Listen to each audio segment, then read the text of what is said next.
हाँ तो भाइयों, स्वागत है आपका हमारे चैनल हैक योर हेड में। आज हम अपनी साइबर सिक्योरिटी की जो हमारी प्लेलिस्ट है हम उसी को कंटिन्यू कर रहे हैं। तो आज हम लिनक्स के और कुछ कॉन्सेप्ट्स पढ़ेंगे, जो हमारे पास कुछ कमांड्स होती हैं जिसमें हम पढ़ेंगे कि आप जो है कैसे शेल को कॉन्फ़िगर कर सकते हैं। आपके पास जितनी यहाँ पर शेल्स होती हैं, आप डिस्क का यूसेज कैसे चेक कर सकते हैं, आप नेटवर्किंग कैसे कर सकते हैं इसमें, और कंप्रेशन डिक्रिप्शन वो होते हैं ना, जो हम फाइल को कंप्रेस करते हैं या डीकंप्रेस करते हैं, तो वो किस तरह से होता है। तो वही सब चीज़ें आज हम जानेंगे। तो सबसे पहले बात आती है हमारे पास शेल्स और बैश कॉन्फ़िगरेशन की। हम यहाँ पे अंडरस्टैंड करेंगे कि आपकी शेल कौन सी है, उसको कैसे कॉन्फ़िगर कर पा रहे हैं आप लिनक्स के थ्रू। और करंट शेल चेक करने के लिए आप यहाँ पर echo डॉलर शेल से चेक कर सकते हैं। आपको यदि कोई अपनी जितनी आपके पास शेल है इंस्टॉल्ड आपके सिस्टम पर, वो अगर आपको चेक करने, तो आप यहाँ पर कैट कमांड का यूज़ करेंगे। कैट हमने पिछली वीडियो में आपको बताया था, जब व्यू करने का काम आता है। अगर हमको अपना डेटा को किसी भी फाइल से व्यू करना है, वो हम डायरेक्टली अपनी एक ही मतलब टर्मिनल के ऊपर ही अगर हम देखना चाहें, तो वो सिर्फ हम कैट के थ्रू देख सकते हैं। आपको अगर स्विच करनी है शेल्स, एक शेल से दूसरी शेल में जाना है, तो किसी दूसरी शेल में आपको टेम्परेरी पहुंचना है, जैसे जेड एस एच में, तो आप यहाँ पे इजीली पहुंच सकते हैं कुछ समय के लिए, टेम्परेरी के लिए है। अगर आपको परमानेंटली शेल में जाना है, तो आप सी एच एस एच यानी कि चेंज शेल का कमांड यूज करेंगे, और इसके बाद आपको वहाँ पे पाथ दे देना होगा जो भी आपको शेल में जाना है, जैसे यहाँ पे स्लैश etc स्लैश पासवर्ड। तो चलते हैं हम अपनी काली मशीन पर और देखते हैं वहाँ पर क्या क्या है शेल्स के बारे में। आ गए हम अपनी काली मशीन पर। सबसे पहले हम गए अपने टर्मिनल में, और यहाँ पर ऑलरेडी क्लियर है सब कुछ। तो पहले हमें देखना है यहाँ पर शेल। शेल को चेक करने के लिए हमने यूज़ की थी इको डॉलर शेल। तो इससे हमने चेक किया, तो हमारे पास शेल आ गई अपनी, that is slash user slash bin slash Z S H. तो मैंने बताया था आपको कि अगर आपको कुछ समय के लिए किसी शेल में जाना है, तो आप उस शेल का डायरेक्टली नाम दे सकते हैं टेम्परेरी के लिए। तो पहले हम चेक करते हैं हमारे पास शेल्स का कि कहाँ। यहाँ पे हमने कमांड जो थी cat slash etc slash shells, इससे हमें सारी शेल्स पता लग गया आपको कौन कौन सी शेल है। अगर मेरे को अभी किसी पर्टिकुलर शेल के अंदर जाना है, तो मैं यहाँ से जा सकता हूँ। जैसे मैं आर बैश के मैं एस एच के अंदर जाना चाहता हूँ, तो मैं खाली एस एच लिखूंगा। अब मैं खाली एस एच सेल के अंदर आ गया। अब मैं जो भी काम करूंगा ये एस एच सेल के अंदर होगा, अगर मेरे को टेम्परेरी जाना है। और मेरे को यदि परमानेंट करना है, और ये बाहर तो नहीं आ रहा है, दोबारा चला लेते हैं। हाँ, तो ये हमारे पास शेल्स थी सारी। अगर मेरे को परमानेंट कोई सी करनी है, तो हम सी एच एस एच का यूज़ करेंगे। अब पासवर्ड आपको अपना काली मशीन का पासवर्ड डालना है, मैंने डाल दिया है। अब इसने कहा है कि आपको कौन सी शेल में जा रहा है, अपनी शेल कौन सी सेट करनी है वो बता दीजिए। तो मैं कर रहा हूँ slash bin slash S H. अब मेरी एस एच शेल सेट हो गई है। इसको चेक करने के लिए हमने क्या कहा था, इको कमांड का यूज़ करा। अब देखो यहाँ पे हमारे पास वही हमारी जेड एस एच वाली है, क्योंकि ये हमारे पास टेम्परेरी थी। नहीं, ये हमारे पास परमानेंट थी, पर ये चेंज हो जानी चाहिए थी। चेक करते हैं, कहीं ना कुछ दिक्कत है।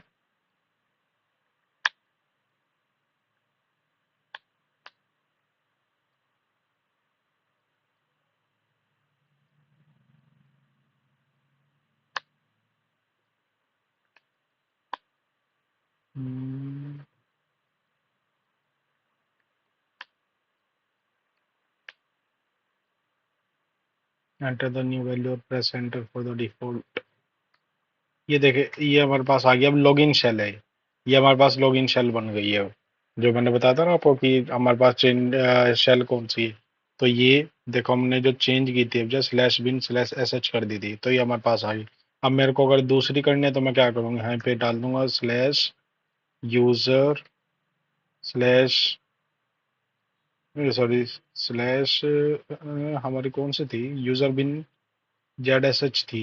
हाँ, user bin S Z S H. क्या हुआ इसको।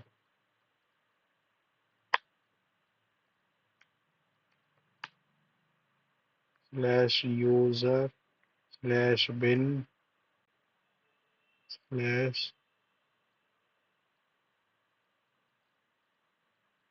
User bin Z S H. Z S H.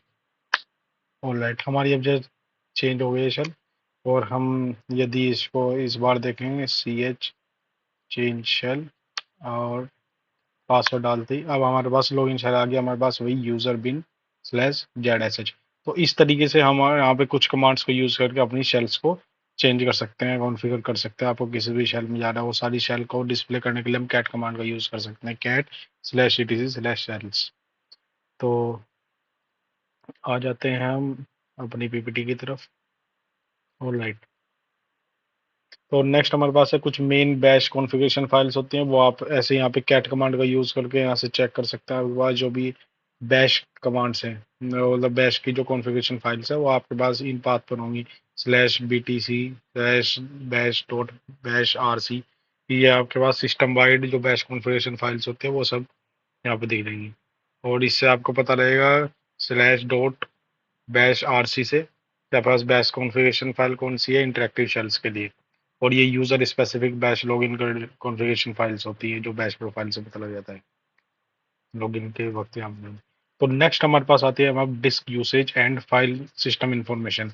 आप कैसे कैसे चेक कर सकते हैं कि कितना आपका डिस्क का यूसेज हो गया है और कितनी उसके अंदर फाइल सिस्टम का इंफॉर्मेशन है। तो चेक करते हैं DU-SH स्टार से। तो आओ फिर काली मशीन पर चलते हैं, DU-SH और स्टार।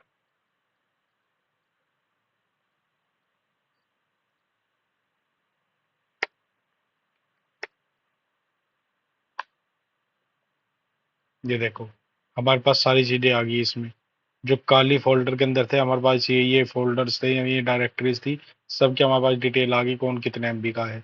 और वहीं हम अब जब CD डेस्कटॉप के अंदर जाएंगे तो इसका भी हम पूरी डिटेल इसी तरह से ले सकते हैं। स्टार का मतलब होता है इसके अंदर सारे, आपको कोई पर्टिकुलर की जाननी है, मैं चाहूँ तो यहाँ पे DNSX का देखते हैं, DNSX ओनली। तो यहाँ पे हम लास्ट में DNSX ओनली डालेंगे तो हमें खाली उस चीज़ का पता लग जाए। तो ये बड़ा इजीली है, आप आराम से इसको चेक कर सकते हैं ये कितनी यहाँ पर साइज है हमारी, मतलब स्टोरेज कितनी यहाँ पे जा रही है। नेक्स्ट हमें डिस्क स्पेस भी अगर देखना है कि हमारे पास फाइल सिस्टम के अंदर जो डिस्क स्पेस यूसेज है वो टोटल यूज कितना हो गया है, अवेलेबल कितना है, पूरा ह्यूमन रीडेबल फॉर्मेट में देखना है तो आप DF का यूज करेंगे, DF-H। ये देखिए DF-H, डैश H किस लिए होता है, ये होता है ह्यूमन रीडेबल फॉर्मेट के लिए। आप खाली DF करेंगे तो देखते हैं कुछ तो आएगा ही। ठीक है, इसमें कुछ एक्स्ट्रा भी आ रहे हैं, ये कोई छोटा बड़ा लिख रखा है, मतलब ये देखो आप देख पा रहे हैं ना, इसमें आपको कुछ ब्लॉक्स बता दिया, कुछ यूज बता दिया, पर आपको समझ नहीं आ रहा। पर ह्यूमन रीडेबल फॉर्मेट का फायदा यही होता है कि आप आराम से इसको देख सकते हैं डैश एच करके। ये देखो कितने 2.9 GB का ये आपका फोल्डर था, उसमें यूज कुछ नहीं हुआ है, अवेलेबल इतना है। तो ये पूरा डिटेल आपको दे देता है जिसके आपको कोई भी दिक्कत नहीं होती, आराम से आप अपनी किसी भी फाइल का साइज चेक कर सकते हैं इजीली। नेक्स्ट हमारे पास आते हैं नेटवर्किंग एसेंशियल्स कुछ।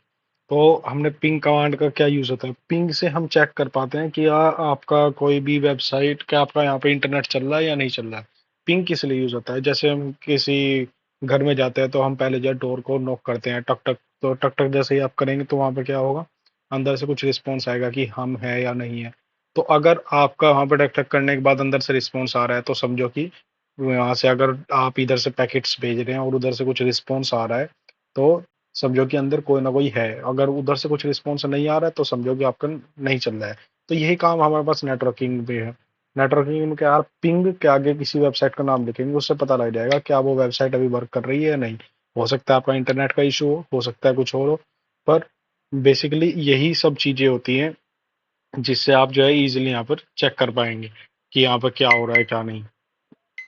नेक्स्ट यहाँ पे आपके पास इससे तो पता लग जाए आपको पिंग का काम, जो आपके पास पिंग google.com से आप टेस्ट कर लोगे अपनी नेटवर्क कनेक्टिविटी किसी पर्टिकुलर होस्ट पर। ठीक है, आपको अपना IP एड्रेस चेक करना है तो आप IP-ADDR लिख सकते हो या IP-A भी लिख सकते हैं, नहीं तो हम IF कॉन्फ़िग से आपको पूरी डिटेल पता लग जाएगी। और कभी कभी क्या होता है हमको अपना इंटरनेट नेट कनेक्ट करने में कुछ इशू आ जाता है तो हम या तो अपना लैन केबल को बंद करते हैं या अपने वाईफाई मतलब हॉटस्पॉट को बंद करेंगे।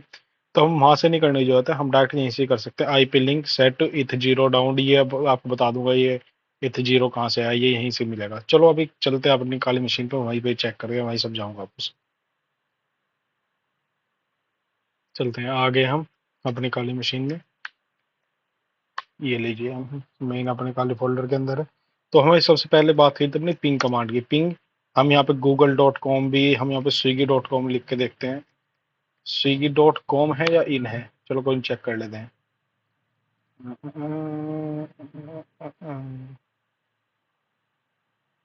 आई थिंक काम नहीं कर रहा है, पहले गूगल का चेक करते हैं फिर और देखेंगे। ये देखिए, यहाँ क्या हो रहा है, आपने जैसे यहाँ पिंग कमांड का यूज किया, उधर से आपके नॉक होने के वो आगे देखो, इन्होंने क्या है उधर से पैकेट्स भेजने शुरू कर दिए। वो सभी पैकेट्स हमारे पास रिसीव हो रहे हैं। ये देखो कौन से कितनी देर में आपने रिक्वेस्ट भेजी और आपको 13 सेकंड में, वो 13 मिली सेकंड में आपका रिस्पॉन्स आ गया, ये इतने में आ गया। तो ये सारी चीजें, इससे क्या पता लग रहा है कि आपकी होस्ट जो है वो एक्टिव है। अच्छा, हमने अभी स्विगी पर देखा था यार, उसको देखते हैं।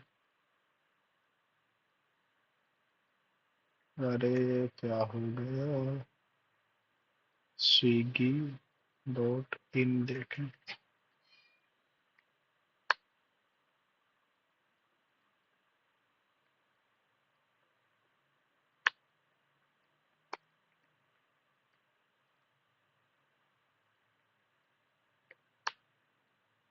ये देखो फेसबुक पर भी चल रहा है, वो हो सकता है स्विगी वाले आपको जो है अलाउ ना कर रहे हो, मतलब बहुत से जो है आपके पिंग कमांड को भी अलाउ नहीं करते हो, पीछे से बंद कर रखते हैं बैकएंड से। तो बात समझ में आ गई आपको कि कैसे हम पिंग कमांड का यूज कर सकते हैं अपना इंटरनेट को चेक करने के लिए, क्या वो वर्क कर रहा है ढंग से या नहीं। ठीक है। देन हमने दूसरी चीज देखी थी वहां पर आईपी एड्रेस को फाइंड आउट करने के लिए। उसके लिए मैं या तो आईपी ए यूज कर सकता हूँ या मैं IP A D D R, ये दोनों ही कमांड बड़े इजीली हमको एक ही चीज देंगे। इससे क्या होता है आपका, ये देखिए जो ये है ये तो आपका लूप बैक एड्रेस है, इसको छोड़ दीजिए। ये है वो इथ जीरो, ये क्या है आपका ब्रॉडकास्ट मल्टीकास्ट नेटवर्क है। ये जो लोअर है वो आपके पास जो वाईफाई वगैरह कनेक्टेड है ना, वो इथ में इसमें ही है। और उसका आईपी एड्रेस आपको ये गिवन है, ये उसका सबनेट मास्क है। ठीक है, ये आपका IPv6 एड्रेस है। तो ये जो आपको वहां पे बता रहा था ना मैं, इथ जीरो क्या चीज है क्या नहीं, जब हम रीस्टार्ट करेंगे अभी नेटवर्क को तो वो आपको पता लगेगा। देखो अभी हम रीस्टार्ट करेंगे जो आईपी लिंक सेट इथ जीरो डाउन।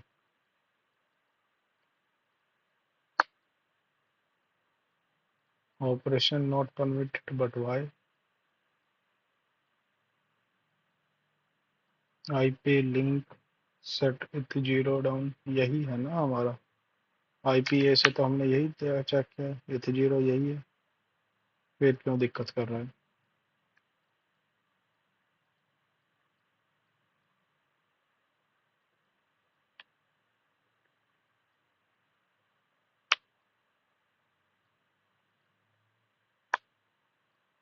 यार ऐसा तो नहीं होना चाहिए भाई, क्या बोलते हो रे बाबा। Operation not permitted, oh sorry sorry, ठीक कह रहे हैं। ये जो है देखो बहुत ही क्रिटिकल ऑपरेशन हो जाता है, तो इसलिए उन्होंने क्या कहते हैं ऑपरेशन नॉट परमिटेड, मतलब आपको इसमें रूट परमिशन दे जाए चाहिए। अच्छा, हमने पहली वीडियो में पढ़ा था सबसे शुरू में, जब सूडो का मतलब क्या है, सूडो क्या देता है हमको, टेम्परेरी आपको जो है सुपर पावर्स दे देता है। तो हम यही कमांड जो है अभी सूडो के साथ यूज करेंगे तो ये हमको परमिशन मिल जाएगी। ये देखिए ये सक्सेस हो गया, और आप देख सकते हैं यहाँ पे इंटरनेट पे भी डिस्कनेक्ट हो जाना है। ये देखो डिस्कनेक्ट हो गया। अब आप यहाँ पे पिंग कमांड यूज करेंगे तो आपको कुछ नहीं मिलेगा। वो देखो टेम्परेरी फेलियर इन रेजोल्यूशन, सब चीज बंद हो जाएगी।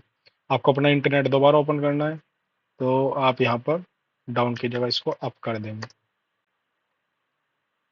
ये बड़ा ही बेहतरीन तरीका है, आराम से आपका इंटरनेट देखो ये कनेक्टिव होगी, हो गया कनेक्ट। अब आप यहाँ पिंग कमांड को यूज करेंगे, आपको पैकेट्स सेंड होते हुए दिखाई देंगे। चलो चलते हैं हम अपनी मशीन पर दोबारा, ओ सॉरी पीपीटी पर। नेक्स्ट हमारे पास यहाँ पे कुछ एडवांस नेटवर्किंग कमांड्स हैं, जैसे नेट स्टेट, ये इससे आपको एक्टिव नेटवर्क कनेक्शंस दिख जाएंगी जितने भी आपके पास आपके आईपी से कनेक्टेड हैं। चलो इसे देखते पहले, नेट स्टैट स्लैश ANO,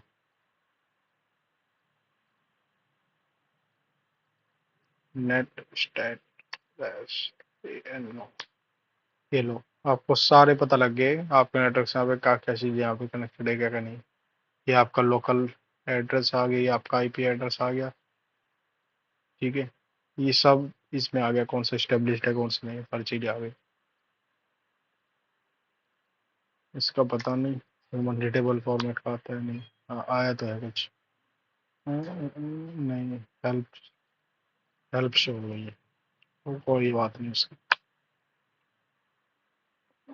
अगली कमांड भी हमारे पास थी, that is sudo DHC DH client. इससे क्या होता है, आपका न्यू IP आप रिक्वेस्ट करते हैं अपने DHCP सर्वर से। आपको बताया था शुरुआत में कि जो जब हम IP एड्रेस रूटिंग होती है उसमें क्या होता है, DHCP सर्वर्स के थ्रू आपको IP अलॉट होते हैं। तो अगर आपको न्यू IP अलॉट करना है तो आप DHCP सर्वर से ऐसे ही कर सकते हैं।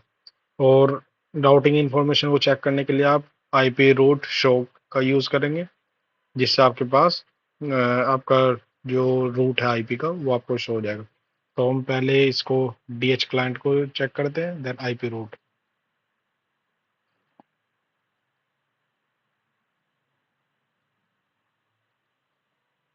sudo DH क्लाइंट,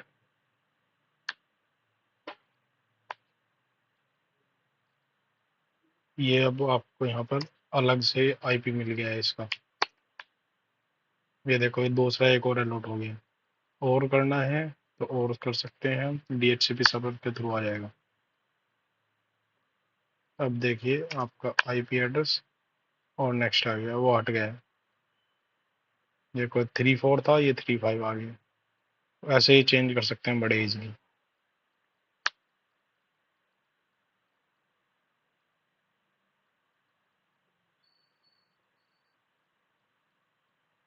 नेक्स्ट हमारे पास था IP रूट शो।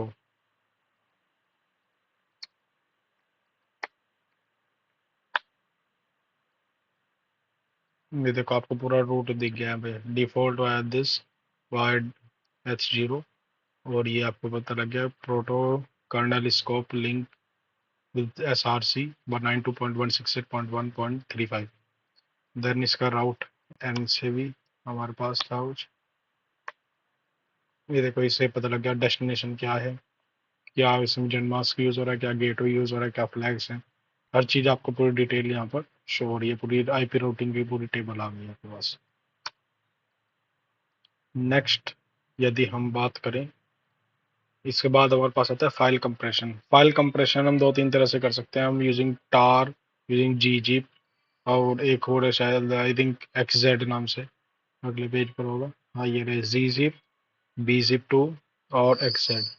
हम तीनों से अपनी फाइल्स को कंप्रेस और डिकम्प्रेस कर सकते हैं। तो देखते हैं, अभी बताते हैं आपको। अभी हम gzip कंप्रेशन को यूज़ करेंगे। gzip कंप्रेशन को यूज़ करने के लिए सबसे पहले एक काम करते हैं, हम अपने डेस्कटॉप पर आ जाते हैं। डेस्कटॉप पर आके हम एक बनाएंगे, एक काम करते हैं, हमने एक शायद फाइल बनाई, कोई नहीं हम नहीं बनाएंगे। हम एक डायरेक्टरी बनाते हैं कंप्रेशन, कंप नाम से ही बना लेते हैं। ओके, CD कम,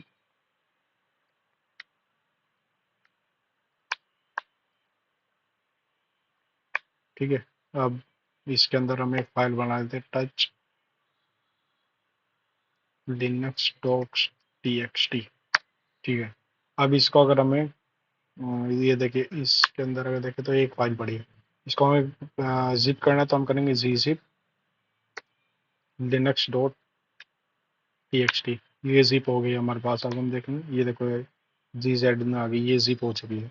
अनजिप करना है तो हम बड़े इजीली इसके साथ डीकम्प्रेशन का, दैट इज /D लगा सकते हैं।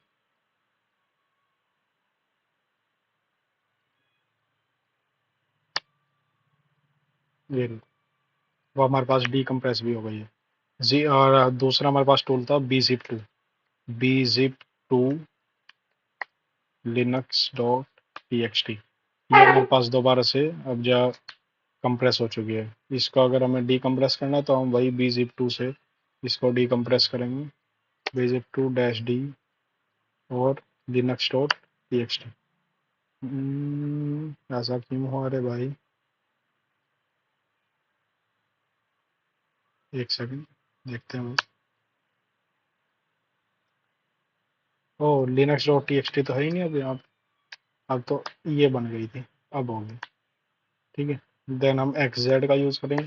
xz भी हम यूज़ कर सकते हैं, xz लिनक्स डॉट टीएक्सटी। ये हमारे पास देखिए अब डॉट xz के फॉर्मेट में चली गई है। इसको अगर हमें अभी अनजिप करना है तो हम xz डैश टी कंप्रेस और फाइल का नाम देंगे। ये देखो आपके पास वही फाइल आ गई। तो इस तरह से हमने बड़े इजीली अपनी सारी कंप्रेशन और डिकम्प्रेशन को भी देखा। सो आज के लिए इतना ही, मिलते हैं फिर अपनी नेक्स्ट वीडियो में, तब तक के लिए बाय बाय।